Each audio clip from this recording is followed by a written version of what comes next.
Bonjour petits et grands lecteurs, j'espère que vous allez bien. On se retrouve aujourd'hui pour une nouvelle vidéo, nouvelle update lecture avec de l'illustré horreur, très bonne lecture et une petite déception. Voilà, ça arrive de temps en temps. Avant de commencer cette update lecture, je tenais simplement à vous rappeler, il y a la campagne Ulule Les Objets Maudits qui se termine le 16 octobre, voilà, vers 23h50 il me semble. C'est le nouveau livre des Trois Nornes qui va paraître prochainement, qui est un récit en tome unique, qui est entre l'ambiance quête de soi, voyage, horrifique, ambiance Miyazaki, où on va suivre un pays qui s'appelle Catlune. Catlune a vécu sous un protectorat très fort pendant des années. C'est 20 ans après la libération du pays, on va suivre Novem. Novem est un chasseur itinérant pour le compte d'une antiquaire qui s'appelle Janus, et Novem va être envoyé par la reine de son pays pour procéder à une chasse particulière, c'est-à-dire chasser un rancura. Les rancuras, ce sont des objets maudits, ce sont des petits objets qui vous murmurent à l'oreille jusqu'à vous envoûter et totalement prendre possession de vous et donc vous tuer. Voilà, et Novem part chasser un rancura particulièrement meurtrier. Donc si vous avez envie de nous supporter pour ce projet, ça nous ferait extrêmement plaisir. Et sur ce, on va commencer, voilà, pour l'update lecture, avec le petit Lovecraft d'amour. On commence par lui.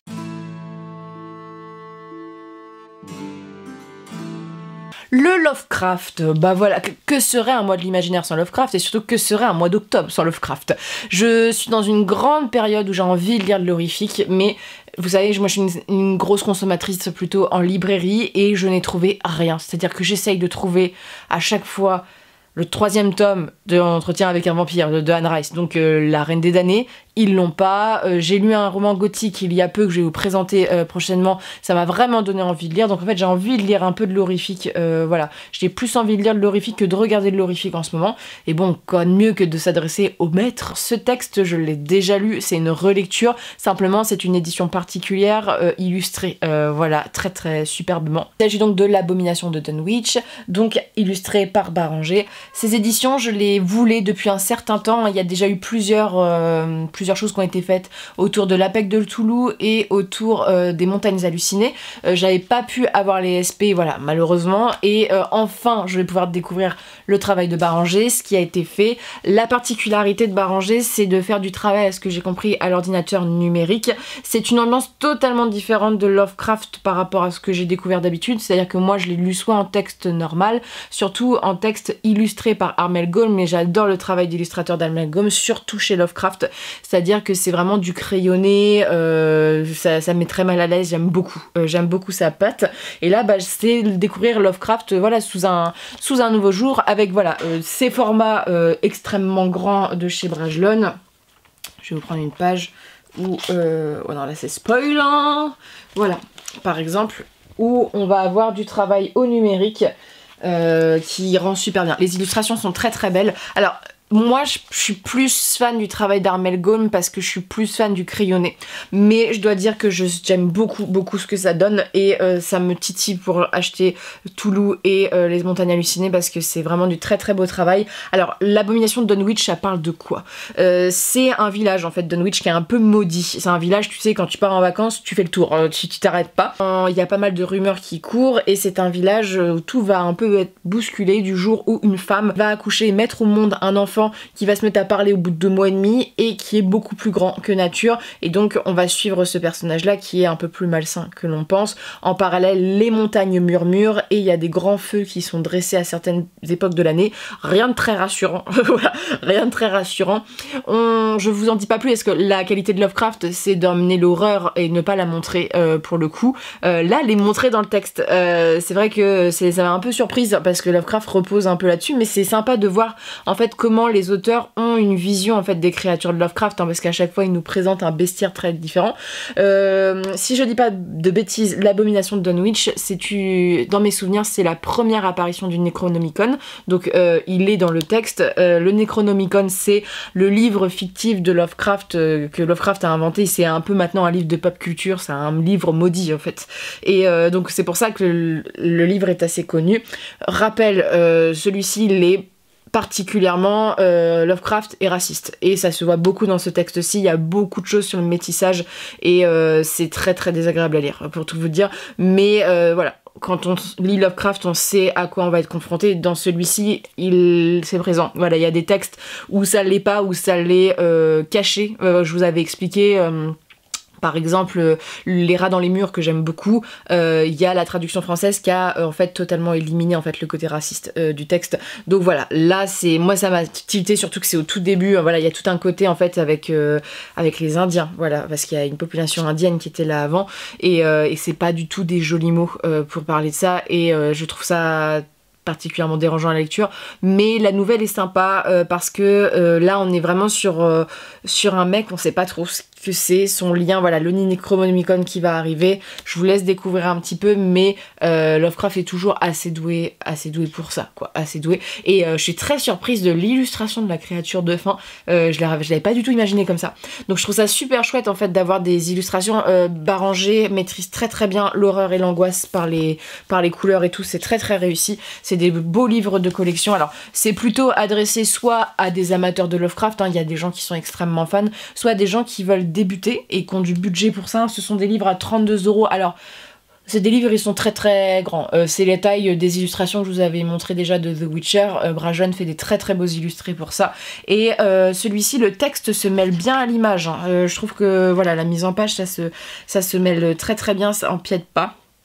Mais même le mec, en fait, je trouve que l'illustrateur, il le fait d'une manière qui est très angoissante.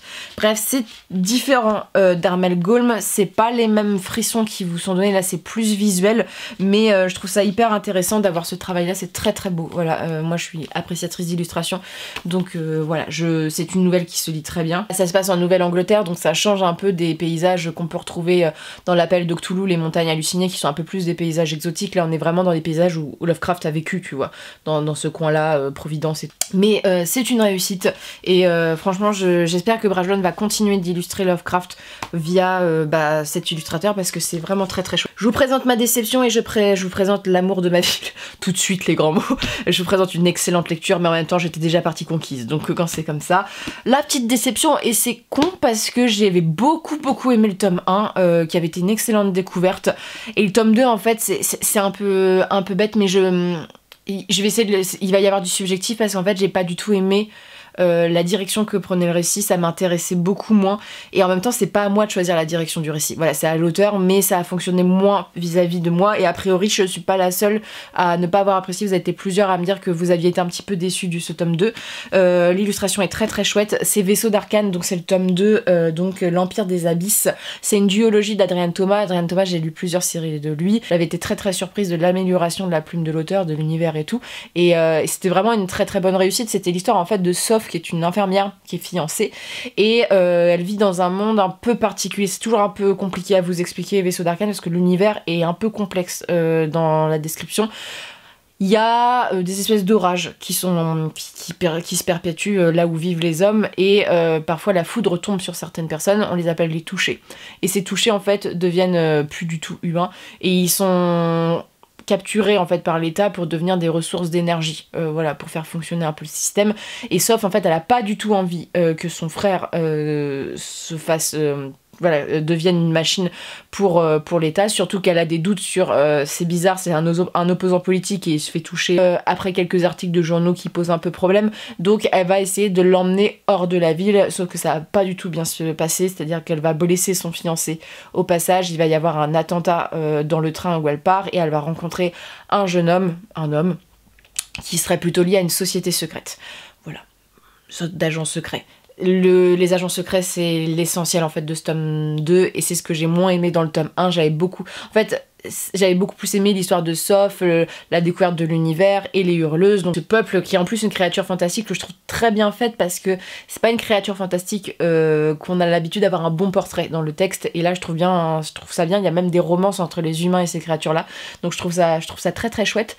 Mais c'est vrai que dans celui-ci on s'oriente beaucoup plus vers le complot politique, et en fait il y a un grand bouleversement dans le tome 1, je peux pas parce que le 2 c'est la suite directe, alors c'est la suite directe sans être la suite directe, il y a plusieurs mois qui se sont passés, et en fait c'est le problème de ce texte, c'est-à-dire que moi j'ai pas compris l'évolution de certains personnages, en fait le texte j'avais l'impression qu'il allait dans un sens et on va pas du tout dans ce sens-là, ça m'a un peu perdu. En fait c'est assassinat et trahison, et ça ne va pas fonctionner vis-à-vis de moi, parce que j'ai trouvé que ça faisait un peu brouillon, qu'il y avait plein de choses qui étaient lancées dans le tome 1, donc cet empire d'espèces de poissons, on va avoir le personnage de Soph, les hurleuses et tout, il y a plein de choses, de grimdark et tout qui sont lancées, et je trouve pas ça super développé. On part plus dans des complots, dans des massacres, et t'es en mode ouais, mais c'est bête parce qu'il y avait plein de questions auxquelles j'ai pas l'impression qu'on a eu des réponses, et en même temps c'était tellement prometteur, voilà. Et je pense que le tome 1 était tellement prometteur que déjà en une duologie ça aurait été difficile de tout tenir. Aimé la fin, tous les derniers chapitres sont très très beaux. J'ai aimé aussi le parti pris que alors c'est con à dire, mais que le couple, on a l'impression que ça va se développer en couple, n'est pas du tout une romance. Voilà, après, il y a des beaux messages sur l'amour, il y a des choses qui sont assez positives. Voilà, j'ai trouvé ça intéressant parce que ça casse les clichés. Et on peut pas lui reprocher à ce livre de ne pas casser les clichés, et ça c'est chouette en fantasy. Sauf, et le seul personnage qui m'a pas insupporté dans ce tome 2, en fait, c'est con à dire, mais il y a plusieurs points de vue. Et il y a des personnages qui disparaissent presque totalement. Il y en a qui sont... Alors, on a le frère de Soph, on a l'impression qu'il va avoir plus d'importance dans le tome 2. Bah, il a de l'importance, mais beaucoup moins que je le pensais. Et on va voir beaucoup plus de personnages secondaires du tome 1 qui vont prendre le devant de la scène.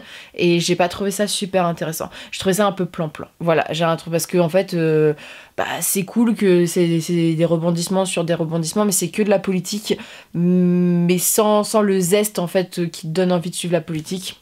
Après j'ai lu ça, j'étais malade, voilà, pour tout vous dire, donc j'étais peut-être pas forcément dedans, mais j'ai trouvé que ça faisait un peu Capharnaüm ce tome 2. Le steampunk est pas super bien développé, même le world building en fait, à part en fait du complot politique, il y a pas tellement de choses qui se développent en plus, et c'est tellement dommage parce qu'il y a vraiment des bonnes choses dans le tome 1, et je pense qu'en fait c'est mon horizon d'attente qui a pas été du tout qui a pas été satisfait. C'est moi qui me suis mis beaucoup trop d'attente pour ce tome 2, parce qu'en fait le tome 1 avait été pour moi une révélation, et c'est con d'avoir mis ça, parce que voilà, ça m'a fait passer une lecture où j'étais en mode bof. Il en reste que cette série, je vous la recommande rien que pour le tome 1 qui vaut le détour. Comme je vous dis, la fin est plutôt maîtrisée, ça va peut-être vous plaire, hein. C'est peut-être moi qui n'ai pas du tout, ça n'allait pas vers ce quoi j'avais envie. Développer le truc que j'aime le moins dans le tome 1 et laisser tout ce que j'aimais dans le tome 1 un peu en plan et ne plus le faire, c'est un petit peu dommage. Après je trouve que les personnages sont bien travaillés, je trouve que c'est vraiment, voilà, que ça soit Soph, que ça soit son ex-fiancé, que ça soit Nîmes, je sais plus le nom du personnage. Vraiment un travail sur les personnages qui est creusé,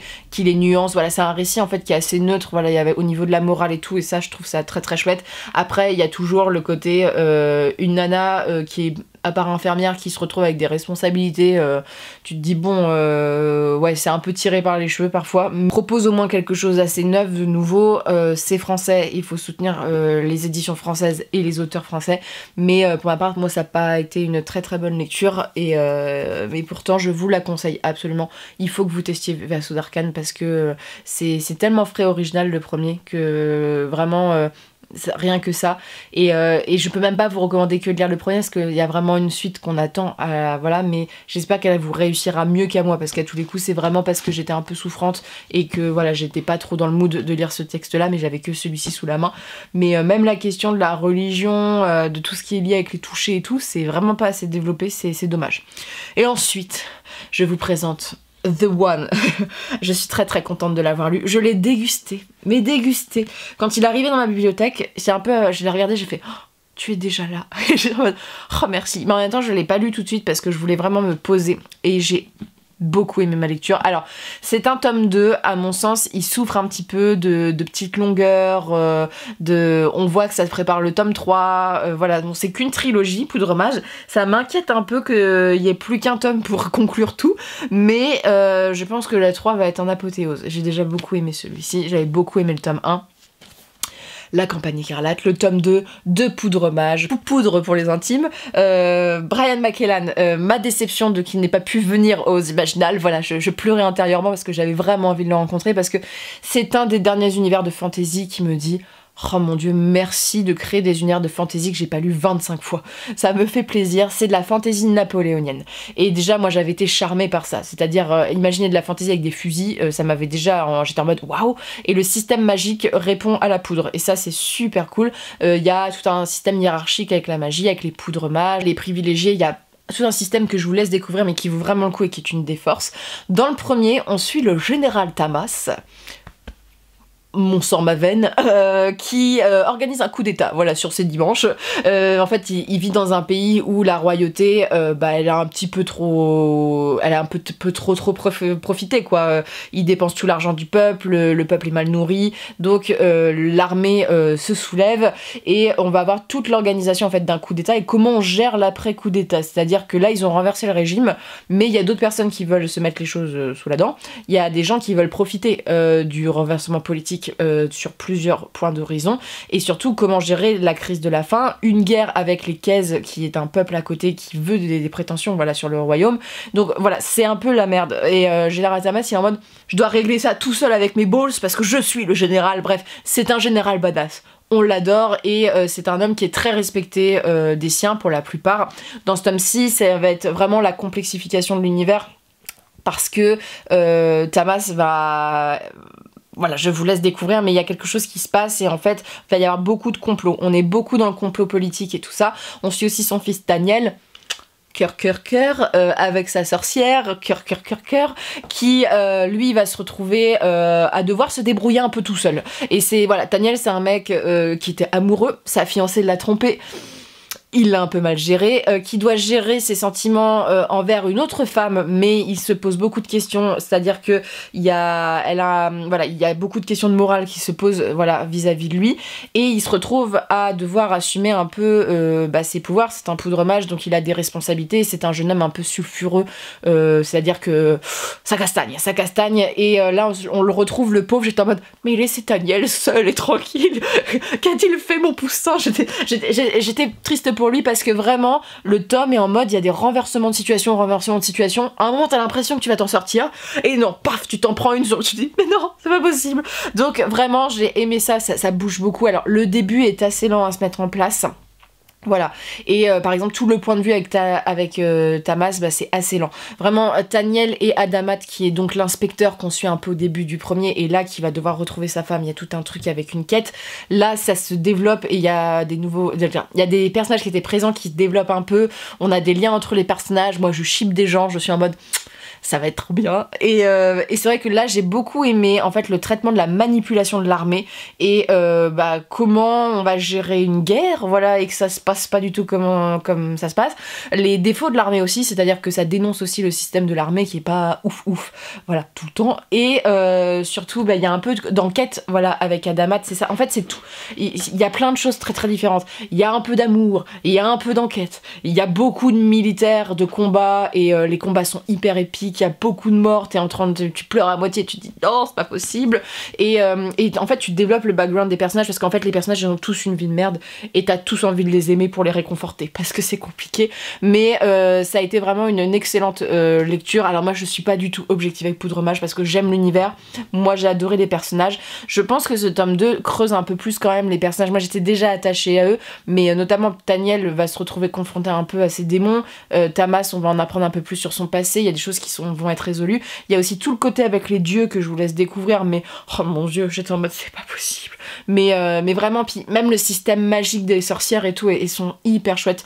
Donc c'est un tome de transition par contre. Il faut savoir que là, tu sais que tu mets les éléments pour le tome 3, la guerre et tout ça, parce que c'est beaucoup de stratégie, c'est beaucoup de politique, il y a des gens qui aiment pas trop ça. On est plus à mettre en avant ça, et ce que j'aime avec Poudre-Mage, c'est que l'auteur, en fait, il a pas peur de faire perdre ses personnages, tu vois. Ils vont pas forcément gagner tous les combats, ça va être compliqué, il y a quand même un souci de crédibilité là-dessus.